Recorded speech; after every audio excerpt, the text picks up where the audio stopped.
Hello everyone, my name is Sergei Sobolev, and today I would like to talk about my view of the architecture of the future. Speaking in other words, what I want to transform this into along the course of my professional career as an architect. My architectural influencing identity is the professional architect. The definition of my career goal is sustainability. In the era of global warming, basically architects need to resolve multiple harmful factors that can lead to environmental issues, public health issues, and problems with the financial stability of people. This is what basically my architectural identity will oppose is the popular methods that lead to all these types of issues. In particular, I'm talking about the emissions coming from plants that are used to deliver electricity to our houses, the scarcity of natural materials that we use permanently for construction, and also the application of toxic materials that we use in construction as well.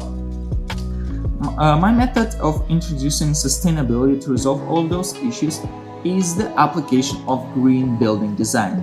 And green doesn't stand for the color of the building itself, it stands for eco-friendly. So eco-friendly building design. Such design contains vital principles that actually embody and embrace my values as an architect, and this is what I find important to list down. The most important one to me is the prioritization of human health. And according to the article called The 5 Principles of Green Building, published on the Louisiana Land Conservation Assistance Network website by Holland Built Construction, says that a lot of furniture that we have in our houses are completed with the adhesives with formaldehyde-based adhesives. Formaldehyde is the carcinogenic material. It can cause cancer, it can cause nausea, it can cause headache. And the same thing goes for painting. Those elements create indoor pollution that people living in a building are actually exposed to on a daily basis. So one of the ways that the same article provides, and what I totally agree with, is substitution of formaldehyde-based materials with water-based materials that are way less or non-toxic at all. The next step I would like to mention is bigger savings.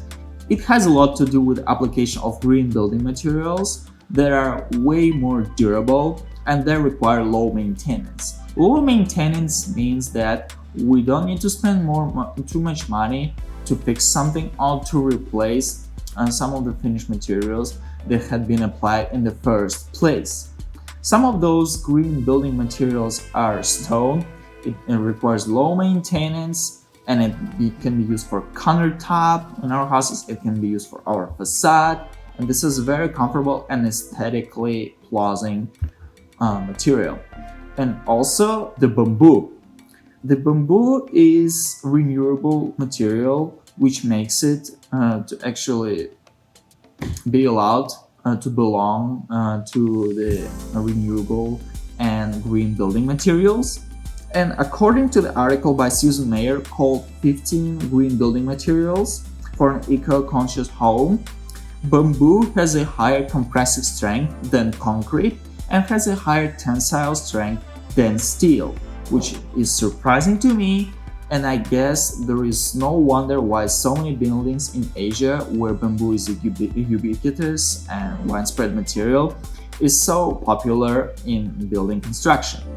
And also, I would like to mention the precast concrete, which we covered in our construction class this past semester, since it requires actually to be built on a factory off the site, which means less waste to deal with in nature, and which actually makes me to come back to the stone, since the leftovers from stone can be used for some furniture elements if something has been left over behind the construction. So if something was left unused for construction process. We can also mention the techniques that I would like to introduce to green building design. I'm talking about the solar energy. It's gonna also contribute to bigger savings by people, since we will not need to pay for artificial lighting anymore. So basically, the plants we're using today, we won't replace it at 100%, but the role of it will be diminished a lot by the application of solar energy. And the same thing goes with the natural lighting, substituting the artificial lighting. This is what I'm going to show with my own designs I made as a college student. So the first pic I'm showing now demonstrates my own design, and it demonstrates the application of the green roof I utilized, modifying the Farnsworth house by Mies van der Rohe. For this instance, green roof element added aesthetics, temperature regulation, and rainwater retention to the house.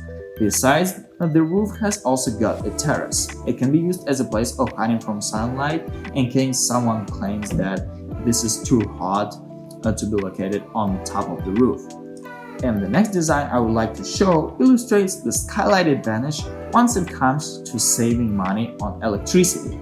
The basketball court has got a sufficient amount of natural light coming in through the skylight and the inclined curtain wall element. The same process takes place on the other side of the building, where the atrium combined with the floating staircase is located.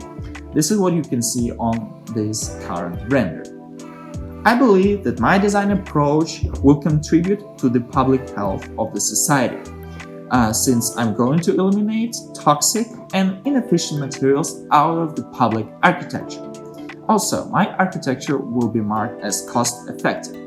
Both of those changes will symbolize the beginning of the new era of the architecture of the 21st century. The built environment will be transformed.